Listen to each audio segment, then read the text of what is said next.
Aujourd'hui, je vous propose un programme d'exercices inspiré de mon livre Va prendre l'air, tout sur le pouvoir exceptionnel de la respiration. Mise en garde, aucun exercice ne doit reproduire une douleur ou augmenter une douleur ou un inconfort. Si c'est le cas, vous ne le faites pas et vous consultez un professionnel de la réadaptation. Vous devez aussi adapter les exercices à vos propres capacités physiques. Maintenant, on y va avec le programme d'exercice. Quelques minutes de mouvement suffisent parfois à transformer le début de la journée. Je vous propose de réveiller les mouvements associés à la respiration en allégeant ceux des épaules et du cou. En position assise, en maintenant un bon alignement entre la tête, les épaules et le bassin, on inspire en gonflant le ventre, puis on expire librement. Idéalement, on s'assure que l'inspiration soit plus courte que l'expiration. On insiste donc pour expirer un peu plus longtemps et un peu plus profondément. Durant ce type de respiration, on tente de garder immobiles les épaules et le haut de la cage thoracique. Le mouvement doit donc se faire par l'abdomen, ce qui stimule l'activité du muscle principal de la respiration, le diaphragme.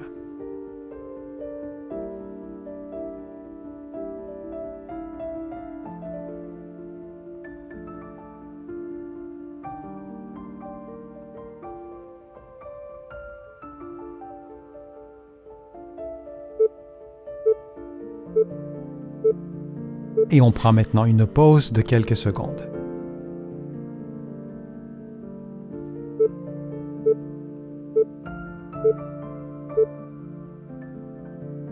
En position assise, on effectue une flexion du cou à 50% de sa mobilité, puis on ajoute une rotation droite.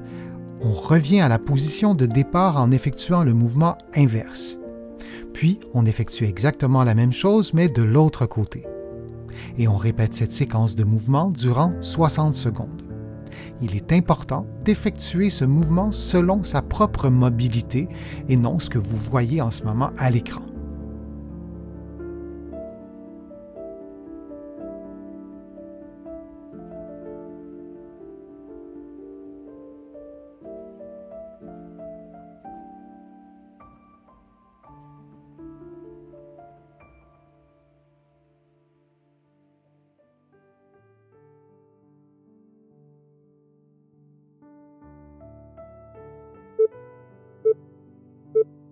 Et on prend maintenant une pause de quelques secondes.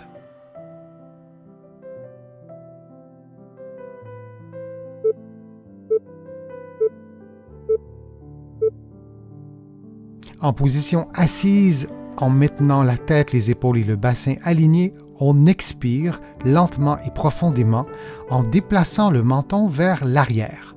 Durant l'exercice, on s'assure de maintenir le regard à l'horizontale et de ne rien bouger d'autre, le tronc doit rester immobile.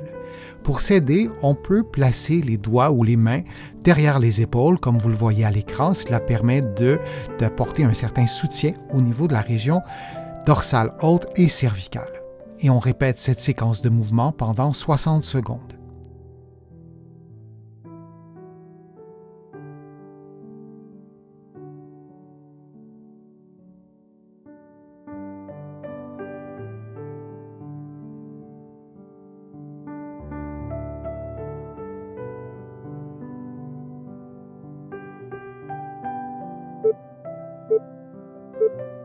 Et on prend maintenant une pause de quelques secondes.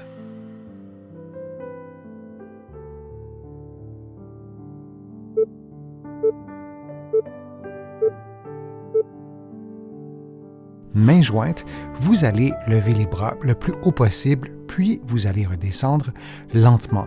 Vous faites l'exercice dans l'amplitude articulaire qui correspond à vos capacités physiques.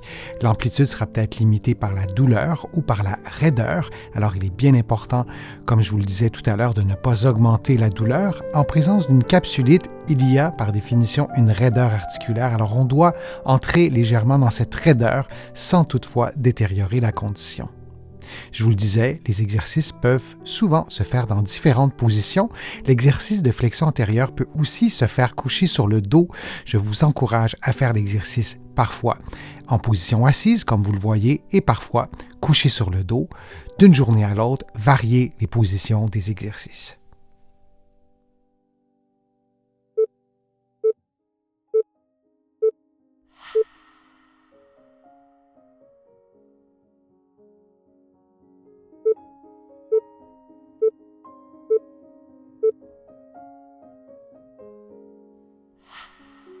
L'exercice est un exercice d'abduction. Vous levez les bras, comme vous le voyez en ce moment, et vous redescendez lentement. Il est possible, en présence d'une capsulite, que le mouvement soit de plus en plus difficile au-delà de 90 degrés.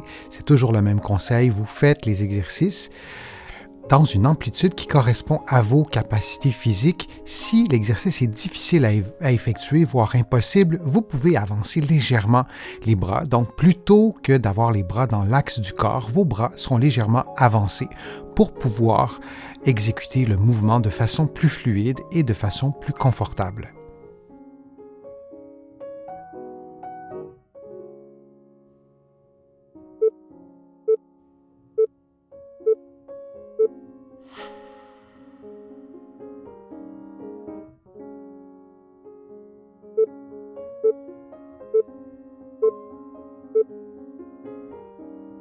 Les mains jointes et les coudes tendus, vous levez les bras lentement jusqu'à au moins 90 degrés ou plus si vous le pouvez, et vous descendez lentement pour reprendre la position de départ. Durant tout l'exercice, vous vous assurez de maintenir un bon alignement entre la tête, les épaules et le bassin. Le mouvement doit s'effectuer par les bras et non par le tronc.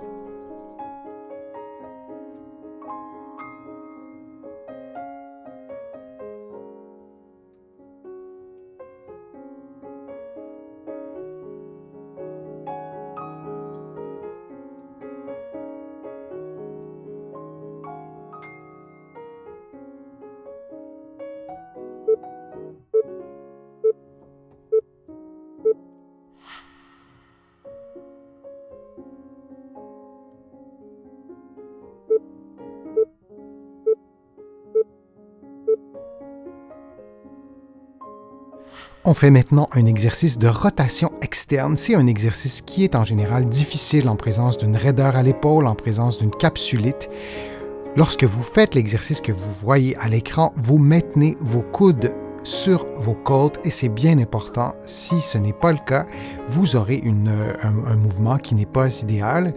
Les coudes doivent donc être le plus près possible des côtes. Évidemment, il faut tenir compte des bras et donc parfois c'est impossible que les coudes touchent aux côtes, mais ils doivent être vraiment très très près. Et on fait cet exercice pendant 50 secondes.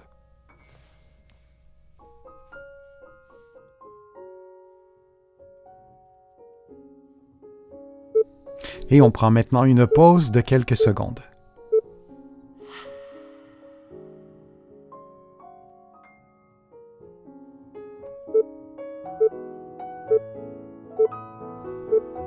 En position assise, les coudes et les épaules à 90 degrés, vous effectuez des mouvements de rotation vers le haut et vers le bas, lentement, en maintenant les bras à l'horizontale. Vous effectuez cette séquence de mouvements durant 50 secondes. Notez qu'il est normal que la rotation vers le haut et la rotation vers le bas soient d'amplitudes différentes.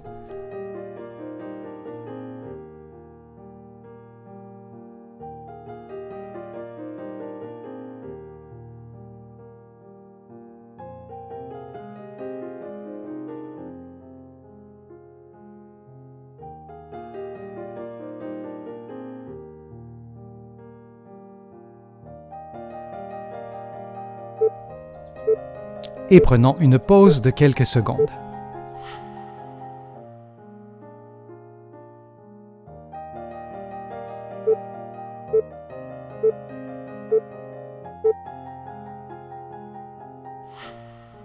Le prochain exercice est un mouvement complexe. Vous placez vos mains derrière la nuque et vous ouvrez les épaules. Donc vos coudes se déplacent vers l'avant et vers l'arrière, disons, et vous faites cette séquence de mouvements pendant 50 secondes.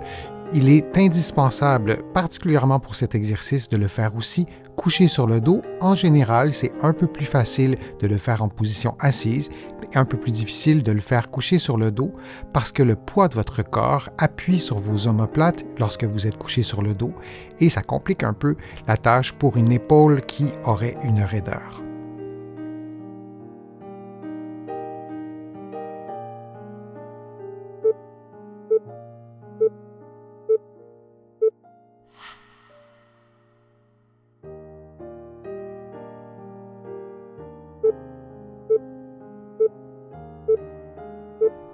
Le prochain exercice se fait debout, mains jointes, vous balancez les bras lentement vers l'arrière selon votre amplitude articulaire du moment et vous répétez cette séquence durant environ 50 secondes. Vous prenez soin de ne pas avancer le tronc ou la tête vers l'avant, ce qui vous donnerait l'illusion d'avoir un mouvement d'extension des bras alors que c'est plutôt le tronc qui se pencherait vers l'avant.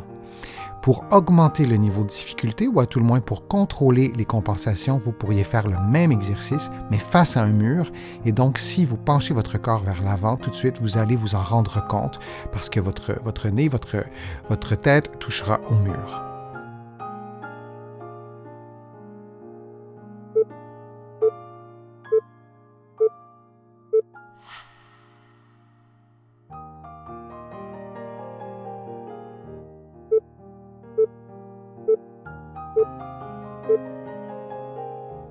En position assise, en maintenant un bon alignement entre la tête, les épaules et le bassin, on inspire en gonflant le ventre, puis on expire librement. Idéalement, on s'assure que l'inspiration soit plus courte que l'expiration. On insiste donc pour expirer un peu plus longtemps et un peu plus profondément. Durant ce type de respiration, on tente de garder immobile les épaules et le haut de la cage thoracique. Le mouvement doit donc se faire par l'abdomen, ce qui stimule l'activité du muscle principal de la respiration, le diaphragme.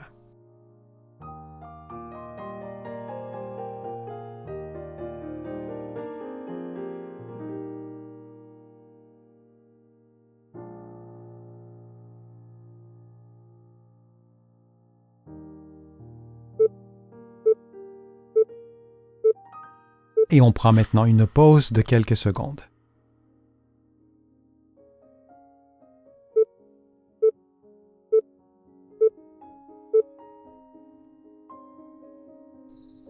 Debout, face au mur, les avant-bras sur le mur, vous glissez doucement vos avant-bras vers le haut, puis vous revenez à la position de départ. Vous vous assurez que vos avant-bras demeurent parallèles du début à la fin de l'exercice et vous respirez librement. Vous adaptez l'amplitude de vos mouvements à vos propres capacités physiques. Et on répète cette séquence de mouvements pendant 60 secondes.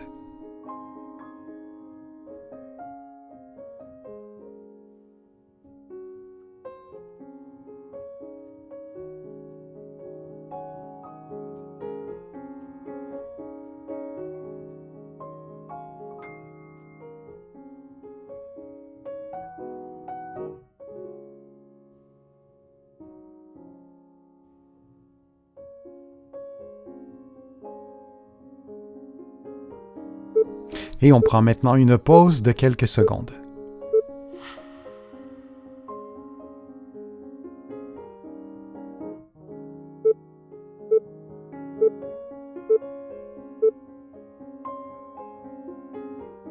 En position debout, face au mur, les avant-bras sur le mur, les coudes fléchis à environ 90 degrés, vous approchez votre corps du mur pendant quelques secondes, puis vous faites le mouvement inverse en éloignant votre tête et votre tronc du mur. Cet exercice a pour objectif de mobiliser les omoplates, ce glissement des omoplates sur votre cage thoracique, et vous pouvez aussi rapprocher ou éloigner vos avant-bras, ce qui modifie le niveau de difficulté. Pendant tout l'exercice, vous respirez librement et vous faites cette séquence de mouvements pendant 60 secondes.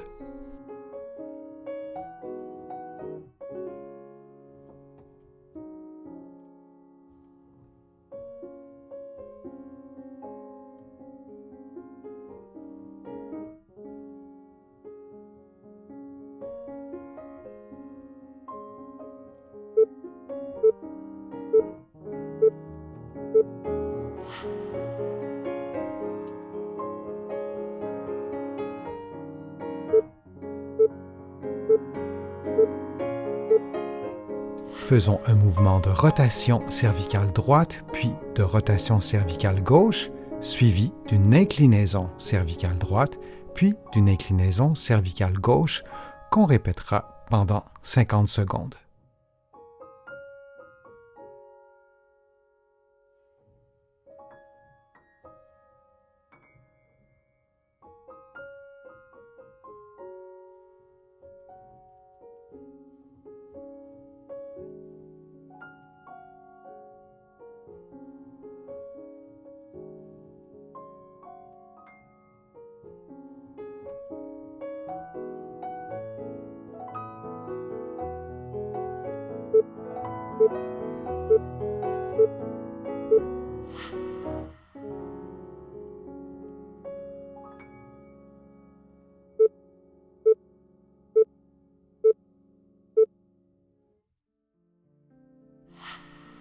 Faisons un mouvement de flexion cervicale suivi d'un mouvement de rotation droite, puis de rotation gauche avant de revenir à la position neutre et on reprend cette même séquence pendant 50 secondes.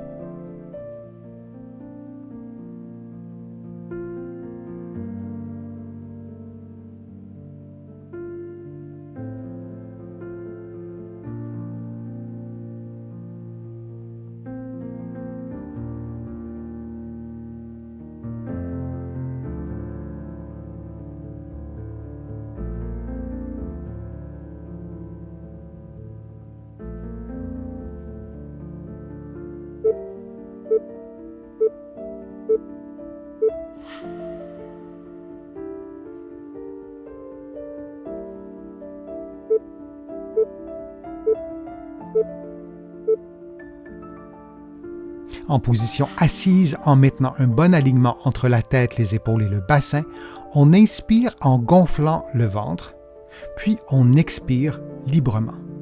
Idéalement, on s'assure que l'inspiration soit plus courte que l'expiration. On insiste donc pour expirer un peu plus longtemps et un peu plus profondément. Durant ce type de respiration, on tente de garder immobile les épaules et le haut de la cage thoracique. Le mouvement doit donc se faire par l'abdomen, ce qui stimule l'activité du muscle principal de la respiration, le diaphragme.